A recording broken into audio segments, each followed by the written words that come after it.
بینەرانی خۆشەویستی تەلەڤیزیۆنی کۆمەڵە سڵاوی گەرمیتان پێشکەش بێت.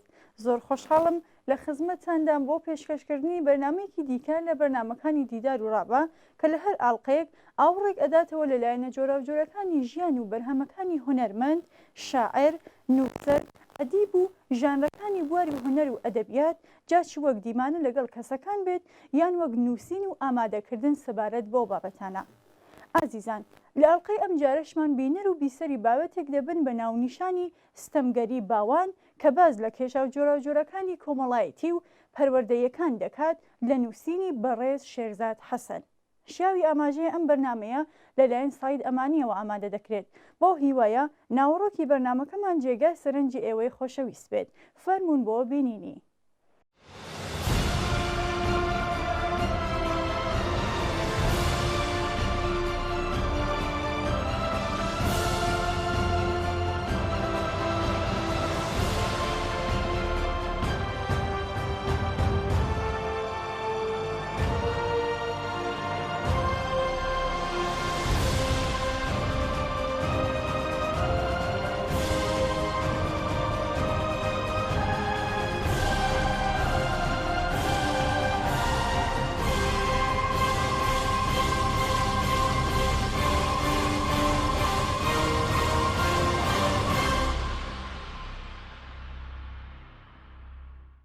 ستەمگەری باوان یەکێک لەو دەستگایانەی پەروەردە و فێرکردن کە جێگای گومان و پرسیارە ماڵ یان خێزانە کە بە گشتی وەک پێکاتێکی پیرۆز چاوی لێکراوە بە تایبەتی لای خۆمان. دیارە هەیکەڵی خانەوادە لە جوگرافیای دیکە بە تایبەتی لە ڕۆژاوادا گۆڕانکاری بەسەردا هاتووە و پیرۆزی لێ دامانراوە. گەزاکانی چاودێری دیکەی دەوڵەتداری لەباری کۆمەڵایەتی و ئابووری و سایکۆلۆژیەوە لە پشکنین و سۆراغدان سەبارەت بە چەشنی پەیوەندی نێوان باوان دایباب لەگەڵ کچان و کوڕەکانی خۆیاندا. چونکە دەوڵەتداری مۆدێرن و ئایندەخواز فەرزەندەکان وەک نەوەی نوێ بە بناغەیەک دەبینێت بۆ خولخاندنی ژیانێکی بەهادارتر و شارستانی کە تیادا ستەم و سزا و نایەکسانی قەدەغن. چونکە کچان و کوڕان کارەکتەر و بکەر و داهێنەری نەتەوە و دەوڵەتی خوشکگوزەرانی و سەرەفرازین. کچان و کوڕانی ئێمە بەتەنها سەر بە بنەماڵە و هۆز و تیرە و خێڵێک و مەزهەبێک نین کە دیارە تاکو ئێستاکە ئەم دۆخە ناشارستانیە ماوە و گۆڕانکاری ڕادیکاڵانێ بەسەردا نەهاتووە.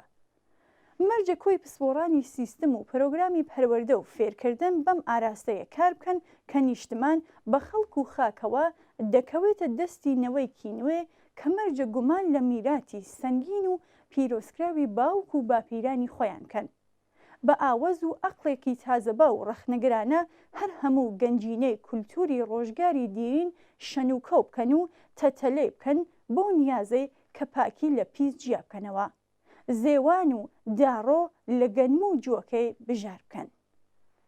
ماڵ و مەکتەب بە درێژایی ژیانی پیشەی خۆم وەک کارمەندێک لە بوار و کایەی پەروەردەدا ماڵ و مەکتەب جێگەی گومانی من بوون لەوەداکە کانگای هەر هەموو نەخۆشیە دەرونی و داماریەکان بوو بن. ئەوەیان بوو بە پرۆژێکی شەرمنی من کە لەناو ئەدەبیات و وتارەکان و لێدوانەکانمدا ڕەنگی داوەتەوە. دیارە گومانکردن لە هەیکەڵی حەزب و هەر هەموو خانەکانی مەزهەبگرایی بە هەمان ئەندازە جێگای تێفکرین و تێڕامانم بوون کە ئەوانیش وەک ماڵ و مەکتەب بە دیوەستەمگەری و توندڕەوەکەی لە ڕێگای سەرخستن و پیرۆزکردنی ئایدۆلۆژیای سەر بۆ دام و دەستگایانە کۆتای دێت. بۆ مانایەی دۆگماتیزم دەبێت بە ڕێبازی ئەندامەکان و کارمەندەکانی کە دەمانگەێنێت بە بنبەست لە میانەی خۆنی ڕێفۆرم و چاکسازی و خۆنبینین بە دنیایەکی جوانتر و پاکتر کە مەردمگەل شکۆمەندانە تیادا بژین. لە ئاکامدا نەوەی نوێ ناچار دەکرێت کە کاوێژ بۆ میراتە فکری و ڕۆحی و کولتوریەوە بکەن و بەرهەمی بێنەوە کە باوک و باپیرانەوە بۆمان بەجێماون کە بێجگە لە زاوزێکردنی ستەمگەری هیچی دیکە نییە. هیچ بوارێکی نەهێشتوەتەوە. هەنگاوی یەکەمین بۆ دەرچوون لەم تەڵزەگە و بۆحرانە لەسەر ئاستی پەروەردەیی بە ڕەخنەکردن لەو جۆرە خانەوادەیە دەست پێ دەکات کە یەکانە و ناوەکی و داخراوە بە ئەندازەیە کە هیچ بوارێکی نەهێشتوێتەوە بۆ دەرگاکردنەوە لەسەر کارەساتی چۆنیەتی پەروەردەکردنی منداڵەکەمان کە بە حەق پاتریارەکی و نێرسالاری و ستەمکارانەیە. هەڵبەتە مێژووی مرۆڤایەتی لەسەر ئاستی هەموو دنیادا بە هەمان تۆنێل و ستەمنیتە تێپەڕیوە. بێپەروە جەخت لەسەر ئەوەش دەکەمەوە کە ئەو کولتورەی بووەتە مایەی شانازی لەسەر ئاستی ملیگەرایی و بگرە خانە ئاکادمیەکانیش هەم لە نێو هەر سێکایە مەزهەبگرایی، ئاین و سەرمایەگوزاری و سیاسەتدا نوقمن لە ستەمکاری و نایەکسانی و بێدادی. بەواتە ئەوەی کە ناومان ناوە میرات و گەنجینەی باوک و باپیران هەر لە خۆیەوە نەهاتووە، بەڵکو ستەمگەریەکە لەوەیەوە دەست پێ دەکات کە دایک و داپیرانیش لەژێر بارسایی و قورسایی هەمان ڕۆحی پیاوسالاریدا دەناڵێنن. هۆکارەکەشیش دەگەڕێتەوە بۆ دەرکردنی دایکان و داپیران لە مێژوودا. مێرەکان بڕیار دەدەن. دیارە خودی مرۆڤ ناس و کۆمەڵناس و دەرووناس و مێژووناس و فەمینیستە ڕادیکاڵ و لیبراڵەکان و یەکسانی خواز و مرۆڤ پەروەرەکان بڕوایان وایە کە کۆی میراتی فکری و کولتوری ئێمەی مەردەمگەل بەرهەمی ئەندیشە و ئاوازەی باوک سالاریە نەک دایک سالاری. خودی ماڵ خێزان لەسەر زار و ناو ئەدەبیاتی خەڵکانێکی هۆشیار یان بێسەواد بە شێوەیەکی گشتی وەک قەڵای مێرەکان چاوی لێکراوە، نەک قەڵای ژنان کە خودی ئەو قەڵایە سەختگیر و داخراوە و کە چوونە ژوورەوە و هاتنە دەرەوە لێ ئاسان نییە. دیسانەوە پیاوەکان و مێرەکان بڕیار دەدەن سەبارەت بە چۆنیەتی ژیان لەناو ئەو قەڵایە کە زۆر جاران بووەتە قەڵای ستەم نەک دادپەروەری. تۆلستۆی ڕۆماننووسی ڕووسیایی سەرەتای ڕۆمانەکەی ئانا کارنینا بەڕستەیەک دەکاتەوە کە تیادا دەژنەوێت هەر هەموو خانەوادە خۆشبەختەکان لە یەکتری دەچن، بەڵام خێزانە بەدبەختەکان بۆ هەمیشە لە خودی چەشنی بەدبەختی خۆیاندا جیاوازن.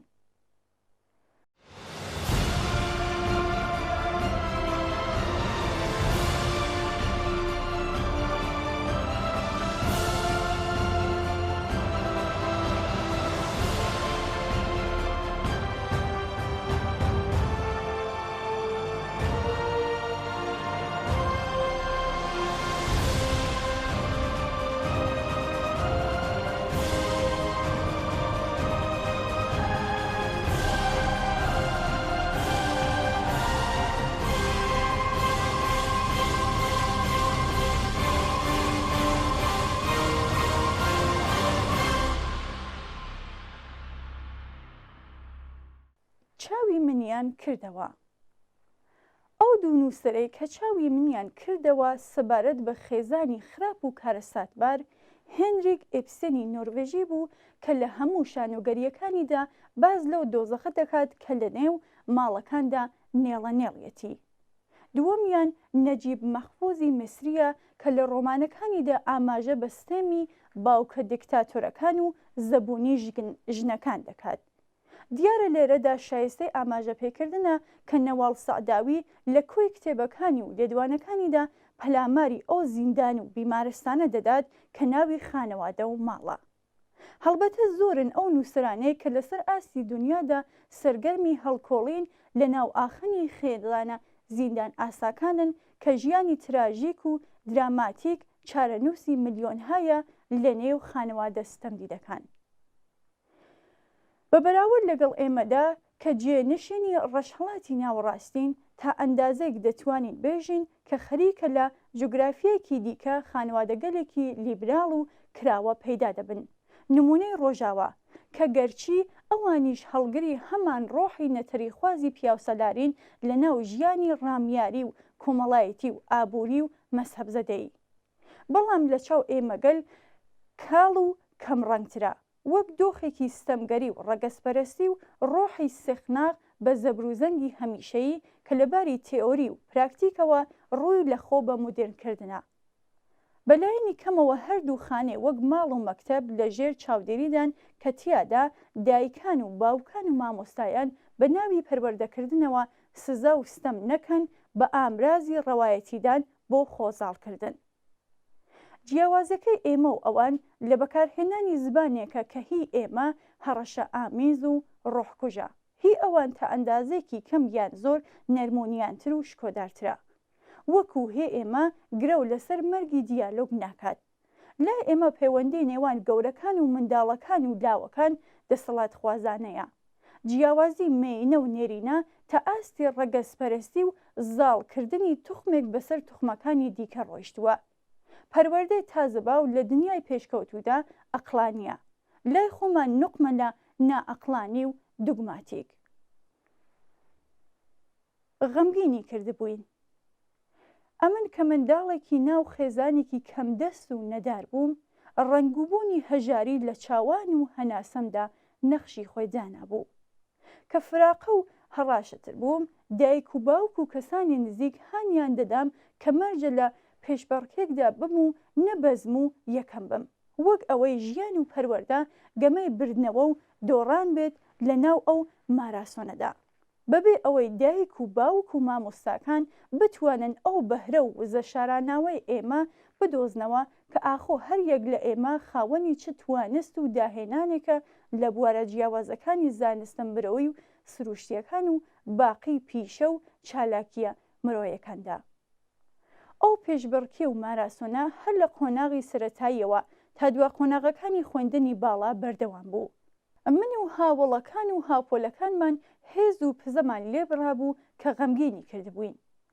هەر هەمان ئەو ململانێ و خۆڕەشپێکردن و کێبەرکێ ڕەنگی داوەتە لە ململانێ نامرۆیی لە ناو کایەی ڕامیاری و کۆمەڵایەتی و ئابووری و سەرمایەگوزاری و مەسهەبگەرایی کە تیادا بە ناوی مرۆڤی سەرکەوتوو و خۆ بە زلزان هیچ ڕەهەندێکی مۆراڵیست و ڕۆشۆمەندی لەسەر ئاستی دنیای ئێمەدا نەهێشتوێتەوە.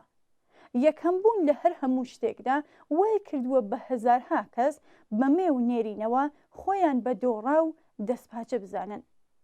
کەواوەتە مامۆستایان و باوکان و دایکان و پەروەردەکاران خراپ و نامرۆڤانە ئێمەیان خستوێتە گەڕ بە ناوی خۆپێگەیاندن و بردنەوە و یەکەم بوون لە گۆڕەپانەکانی ژیاندا. زۆرینەی خانەوادەکان بڕوایان وایە کە خێزانی نمونەیی و باڵا ئەو خێزانەیە کە دوجار مەرجە دۆڵەمەند بێت، بەواتە زەنگین بوون هاوشانی سەرکەوتن و ئەقڵزەدەیی و شکۆمەندیە، بەدەر لەوەی ئەو سامانە چلۆن پەیدا کراوە. ئێمە و هەزارها و بگرە ملیۆنها خێزانی دیکە بە باوک و دایک و کچان و کوڕەکانەوە خۆمان بە سووک و گەمژە دەزانی لە پای هەژاری. بۆ بەدبەختی باوکی من بێژگە لە کەمدەستی و نەزان لە بازارەکانی ژیاندا هاوکات قومارچی بوو، لە گەڕەکێکی ملیگەرایی کە هەمووان سووک سەریان دەکردین. پلەزاری دایکم پەنای من بۆ دەهێنا و دەیگوت کە گوایە من کوڕی گەورەی ماڵەکەم و نۆبەرەی ئەوم. مەرجە ساڵانە یەکەم ببم بە مامۆستا و نانێکی چۆریان بۆ پەیدا بکەم. تا دەورانێکی زۆر من وام دەزانی مەکتەب قوتابخانە نانواخانەیە.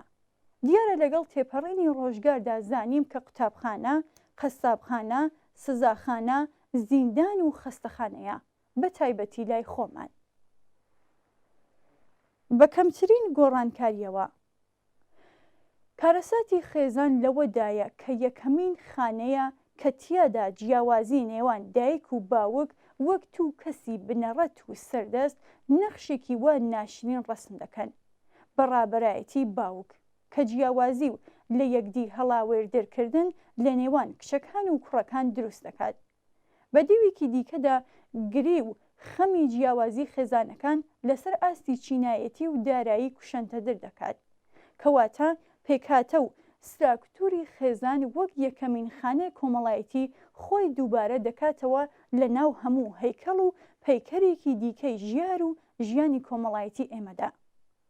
کۆپیپەیستی بەردەوام بە هەمان چوارچێوە و ناوەڕۆک دێتەکایەوە بە کەمترین گۆڕانکاریەوە، هەمان فابریکە و هەمان بەرهەمی پێشووتر، وەک هەنووکە خۆمان ئەزمموی دەکەین پێکەوە، لەقەکانی هەمان درەختن و هەمان مێوەجات، هەمان دیزاین لە قوتابخانەی سەرەتایی تازانکۆ، هەمان ستاکتور لە بواری بزنس و سەرمایەگوزاری، لە مزگەوت و کلیسا، لە نێو حەزبی سیاسی و دام و دەستگای دەوڵەتداری و سەربازغانە، تا دەکات بە ژیانی سۆزداری و سێکسیوالیتی کە پڕە لە گەمەی ناشرینی دەسەڵاتخوازی و خۆزاڵکردن و کەڵەگای ستەمکار بەسەر ستەم دیدەوە.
هر درم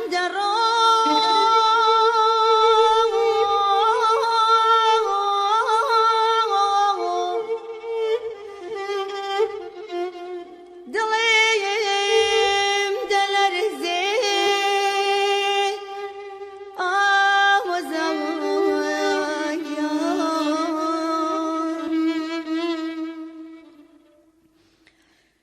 چون بجد بله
خورتاوم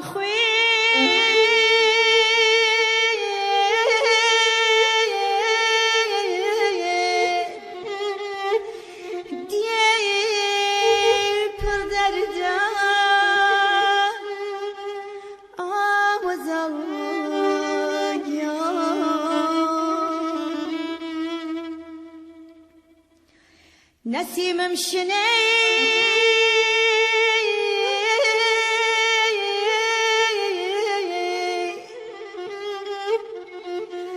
هنا سيسردا آموزايا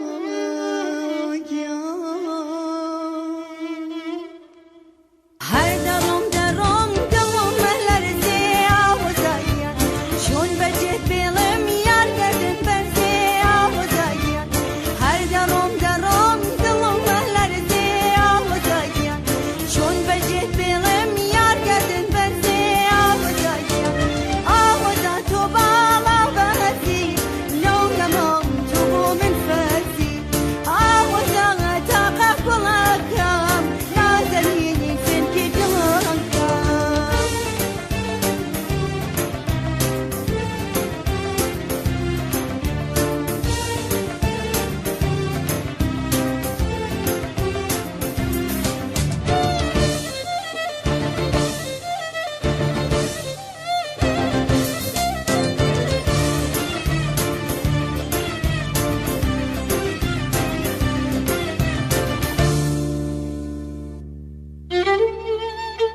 وەختە بمرم بۆ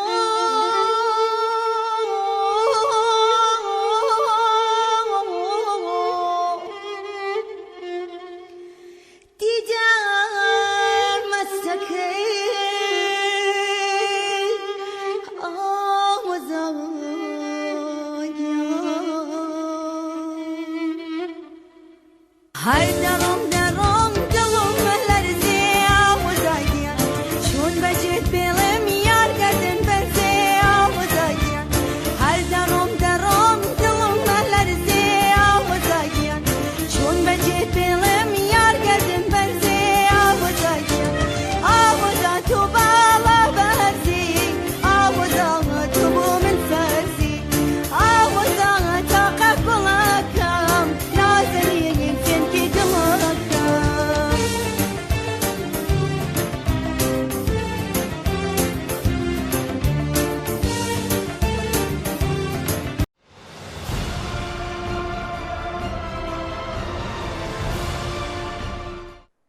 بێ ئەوەی بوێرین ماڵ و مەکتەب پێکەوە بە ناوی دیسیپلین و پەروەردە و فێرکردنەوە لە قاڵب و مەنگە نەمان دەدەن ئەوەی لە یادی من ماوە نەوەی ئێمە بێ ئەوەی هیچ گوناهێکمان کردبێت سزا دەدراین سزا سووک بووبایە یان زێدەکوشەندە لە بواری ڕۆحی و سایکۆلۆژی و هەم فیزیکیەوە ئازاری دەدەین و برینداری دەکردین من بیرمە باوکم وەک پۆلیسێک بڕوای وابوو کە شتێک هەیە ناوی زەبت و ڕەبت چەپک و ڕەبگا کە مەرجە لە هەموو شوێنێک بەسەر هەموو کەسێکدا بسەپێنرێت بێ جیاوازی کە ڕێک و ڕەوان زەنجیر و کتوبند خۆبەستنەوەی دەگەیان لە ڕاستیدا بێشمار بوون ئەو شتانەی وای دەکرد کە باوکان و مامۆستایان و مەلاکان و ئەفسەرەکان و سەرداری حیزبێک بە خراپ و بەدکاری بزانن کە شایستەی سزا و لێدان و فەلاقە و سەرشکێن و چاوشکێن و دڵشکێنی ئێمە بن بێ ئەوەی بوێرین هەڵی بگەڕینەوە دژی ئەو سزایە بگرەگەر بشگاتایە سەقەتکردن و کوشتنیشمان گرفتێکی گەورە نەبوو دەوترا دار لە بەهەشتەوە هاتووە گەرچی دایکان دڵنەرم و مهرەبان بوون بەڵام ئەوانیش بۆ پاراستنی ئێمە و دوورخستنەوەمان لە زەبروزەنگی باوکان دەبوو خۆیان بە شینەی دارکاریمان بکەن و تەمبێمان بکەن سەبارەت بە کشەکان و خوشکەکانمان دەبوو دایکانی ئێمە تۆندڕە و دەستوەشێن بن و هەڕەشەیان لێ بکەن چونکە هەڵە و گوناهی کچەکان کەم و چکۆلە بوو بێت یان زۆر و گەورە تاوان و کەتنەکانی دەکەوێتە سەر ئەستۆی دایکانەوە لە ڕاستیدا هەڵە و بەدکاری کشان و کوڕان پتر لەسەر دایکەکان حساب دەکران چونکە دواتر مێرد و باوکەکان بای دەرەوەن و بێ ئاگان لە کەسن و خراپکاری فەرزەندەکانیان دایکان بەدەر لەو هەموو ئەرک و کاری خۆیان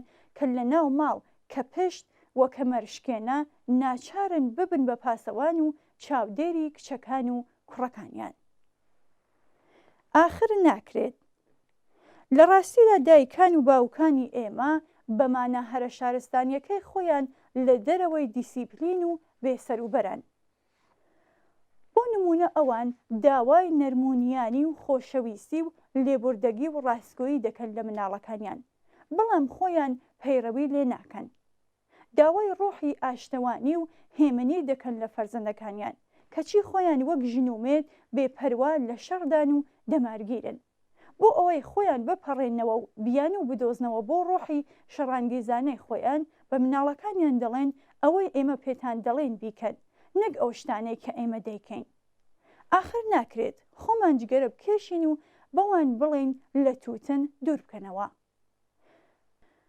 دەخوێنەوە و کەچی لەوانی قەدەغە دەکەین گەرچی لاون و پێگەیشتون کە ئێدی ناچار دەبن بە دزی ئێمەوە خۆیان تاقی بکەنەوە کەواتە مەرجە گەورەکان خۆیان نمونەی باڵا بن و گفتار و ڕەفتاریان هاوشان و تەبای یەکتری بن بێسەواد و کەلاوەنشین کەواتە مەرجە دایکان و باوکان و پەروەردەکاران خۆیان ببن بە مۆدیلی خەسڵەتە جوان و پەسەندەکان ئەوەیان پەیوەندی نییە بە هەژاری و زەنگینی خێزانەکانەوە هەن بێسەواد و کەلاوەنشینن کەچی دۆڵەمەندترن بە خۆشەویستی بەڵام هەن کۆشک نشینن وەک پێگەی کۆمەڵایەتی و ئاکادمیست و سیاسەتباز و نووسەرانی ناسراون کەچی لە بەخشینی هەست و سۆز و خۆشەویستی زێدە قرچۆخ و بێبەهرەن. لە ئاکامدا بێبەشی لە سۆز وا دەکات کشان و کوڕەکانیان بۆ سۆزێکی ساختە دەستخەڕوو ببن. ماڵێکی بەدەر لە هاوخەمی و هاسۆزی وا لە کشەکان و کوڕەکان بکات خۆ فڕێ بدەنە ناو دنیایەکی دڵڕەختر لەوەی مەزەندەی بکەین. بێگومان خۆشەویستی وزە و هێزێکی ئەرێنی بە هەردوو لامان دەبەخشێت. منێک کە دەیبەخشم وە توێک کە هێزی ئەوەت هەیە خۆتی پێ هەڵسەنگێنیت و هەم شانازی پێوە بکەیت. ئایا زۆرن ئەوانەیە کە ناتوانن هیچ سۆز و خۆشەویستیەک بە کەسانی نزیک لە خۆیان ببەخشن؟ بێگومان بێشمارن و ناژمێردرێت. زادەی دوو ژینگەی جیاوازن. من و ئێوە زۆر بەمان بینی و لە پیاوان و تازەلاوەکان کە چەندە بایەخ بە ئۆتۆمۆبیلەکانیان دەدەن، بەڵام کەمترین بایەخ بۆ خزمەت و خۆشەویستی ئەندامانی ناو خانەوادەکەی خۆیان نییە. ئایا ئەو کەسانە گوناهبار و ملهۆڕن؟ نەخێر، چونکە کەسانی ژیان دۆست و بەخشەندە و میهرەبان و هەم کەسانی بێسۆز و مەرگدۆز زادەی دوو ژینگەی جیاوازن. خۆشەویستی هونەرێکە مەرجە کە هێشتا وای دەنێ و منداڵدانی دایکانمان لێ بەهرەمەند بووبین، مەرجە لە باخچەی ساوایانەوە فریا بکەوین، وەک هەر باخەوانێکی دڵسۆز کە هەموو تەمەن و بایخی خۆی بۆ ڕازاندنەوەی ئەو باخەی خۆی تەرخان دەکات. هەن بە ئەندازەیەک نارسیست و خۆویست و خۆپەرستن کە بێجگە لە خۆیان هیچ کەسێکی دیکە نابینن. بەخشینی خۆشەویستی و خۆتەرخانکردن بۆ ئەو جوانی و بەهایە وزە و هێزێکی لە بنەهاتووی دەیەوێت کە هەموو کەسێ دەرەقەتی نایێت. بە هەمان ئەندازەش وەرگرتن و ئامێزگرتنەوە بۆ ئەو خۆشەویستیە ڕۆحێکی گەرم و سەرکشی گەرەکە. ئەوان چیان گەرەکە؟ کەسانێکی زۆر هەند لە نێو دایکان و باوکان و مامۆستایان کاتی ئەوەشیان نییە بزانن کشان و کوڕان وەک پێویستیەکانی ژیان و گوزەران چی دەخوازن. لەوانەیە بزانین ئەوان چیان گەرەکە، بەڵام ئێمەی گەورە ساڵ بە بیانووی سەرقاڵیەوە فەراموشیان دەکەین. جار هەیە لە تۆڵەی ڕەفتار و گفتارێکی ئەوانی منداڵ و لاو کە ئێمەی غەمگین و تووڕە کردووە ڕەنگە لە ڕوانینی خۆمانەوە بە بەدکاریان بزانین. هەر بەدەستی ئەنقەست و نیازێکی خراپەوە خۆمانیان لێ نەبان و گێل دەکەین، هەتا گەردەست بە دامێنمانەوە بگرێن بە دەم کینەبازیەوە ئاوڕیان لێ نادەینەوە. خودی فەرامۆشکردنی بە بەرامبەر لەو کاتەوە کە پێویستیان پێمانە. لەبەری دەرونیەوە سزایکی کوشندەیە بێ ئەوەی کە ئێمەی دەڕاق هیچ ڕوونکردنەوە و گفتوگویەکی شارستانی و مرۆڤپەروەرانەیان لە تەکدا بکەین. ئەم جۆرە مامەڵە و بەرخۆردکردنە ناپەسەندە و ئازاربەخشە لە نێوان دڵدارەکانیش بەدی دەکرێت، هەتا لە نێوان ئەوانشدا کە خۆیان بە ئاشقی ڕاستگۆ دەزانن کەچی واز لەم گەمە چەپەڵان ناهێنن.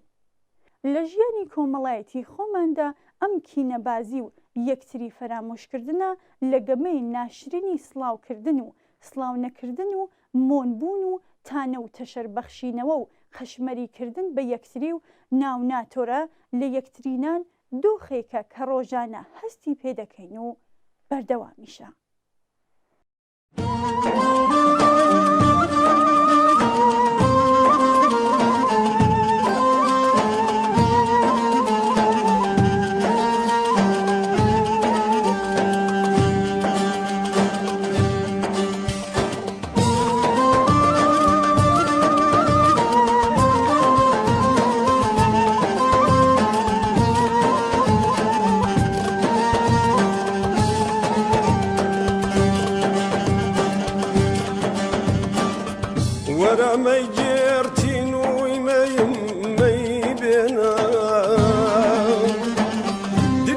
مستی خمروینا بمدینا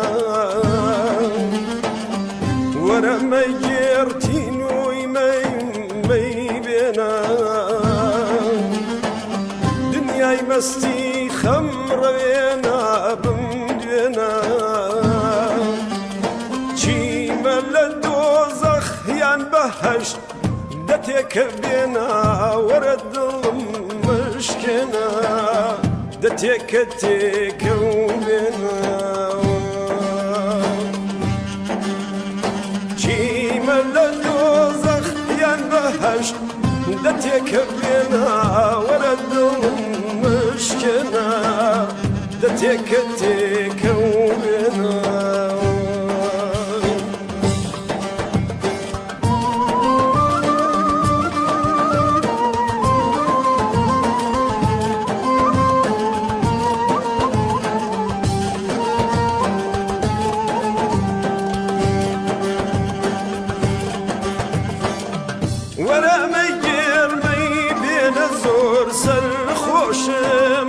کە سەرخۆش بم بۆ کوێ بڕۆم دڵخۆشم لە ماڵی دنیا چیم هەیە نامەوێ لێلێ هەمووی بۆ مەیدافرۆشم دەتێکە بابینۆشم لە ماڵی دنیا چیم هەیە بۆم تێکە لێلێ هەمووی بۆ دەفرۆشم دەتێکە بابینۆشم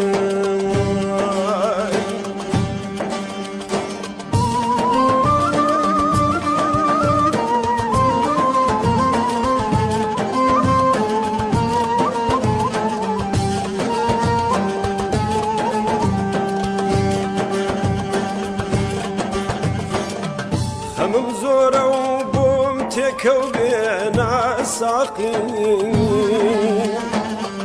لە دنیا زۆرم دیەزمون و تاقی خەمم زۆرە بۆم تێکەوێنە ساقی لە دنیا زۆرم دیەزمون و تاقی هەموو دەڕۆین و نامێنین بۆم تێکەلێنێ تەنیا گەردوونە باقی دەتێکەوێنە ساقی هەموو دەڕۆین و نامێنین مەی بێنە تێکە تەنیا گەردوونە باقی دەتێکە تێکە ساقی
خۆشەویستان بەم جۆرە هاتینە کۆتایی بەرنامەی ئەم هەفتەیەشمان زۆر سپاس کە تا ئێستا بینەرمان بوون تا بێگەیشتنەوەکی ترمان لە بەرنامێکی ترماندا ماڵەوە.